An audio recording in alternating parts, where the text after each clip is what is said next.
জয় গুরু। আজকে আলোচনা প্রসঙ্গের চতুর্থ খণ্ডের একটি ঠাকুরের সঙ্গে কথা আমি ভাগ করে নেব। বিষয়টি ছিল শব্দজ্যোতি প্রসঙ্গ। শব্দজ্যোতি প্রসঙ্গ নিয়ে কথা হচ্ছিল।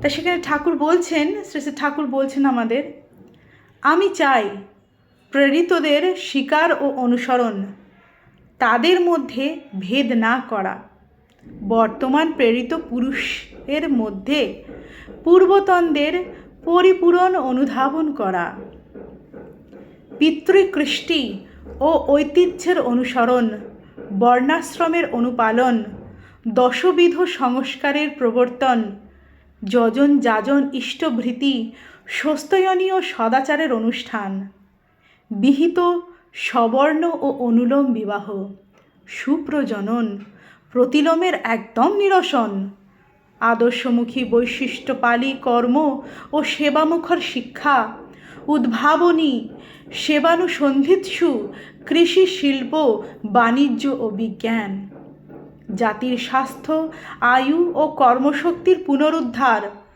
আপদ ও অসৎ নিরোধী ব্যবস্থা ও নিরাপত্তার প্রতিশ্রুতি, পারম্পরিকতা, সহযোগিতা, ইষ্টানুসংহতি, বড়কে ছোট করা নয়, ছোটকে বড় করে তোলা, ব্যক্তি স্বাতন্ত্র্য ও সামাজিক তথা রাষ্ট্রিক কল্যাণের সমন্বয় সাধন, এক কথায় প্রয়োজনীয় যা কিছুর সত্তা সংবর্ধনী বিন্যাস ও উন্নয়ন। এই হচ্ছে শ্রী শ্রী ঠাকুরের কথা। তাহলে এইতেই আমরা বুঝতে পারলাম তিনি কি চান, মানে আলটিমেটলি 100% পরিবর্তন আমাদের দ্বারা। তিনি তো মানব রূপে জন্মেছিলেন, মানব শরীরে জন্মেছিলেন, নিয়তির কালে নিয়তির টানে তাকে যেতেই হয়েছে সেই মানব দেহ ত্যাগ করে।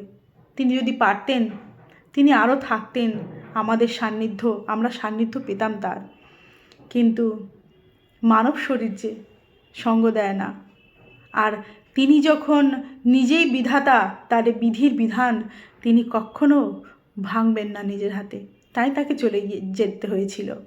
কিন্তু ছেড়ে গিয়েছেন পিছনে আমাদের জন্য অজস্র, অসংখ্য, অগণিত আদর্শের কথা, বাণী, মুখনিসৃত বাণী, যেগুলো আমরা অনুধাবন করলে, যেগুলো আমরা নিজেদের মধ্যে কাল্টিভেট করলে, ইউটিলাইজ করলে, আমরা হয়তো ঠাকুরের এই স্বপ্ন পূরণ করতে পারবো, হয়তো নিজেরা মানুষের মতো মানুষ হতে পারবো, আগামী প্রজন্মদের আরও থেকে আরোতর করে তুলতে পারবো ঠাকুরমুখী। তাই আসুন তার কথা বলি, তার পথে চলি। জয় গুরু। ভালো থাকবেন।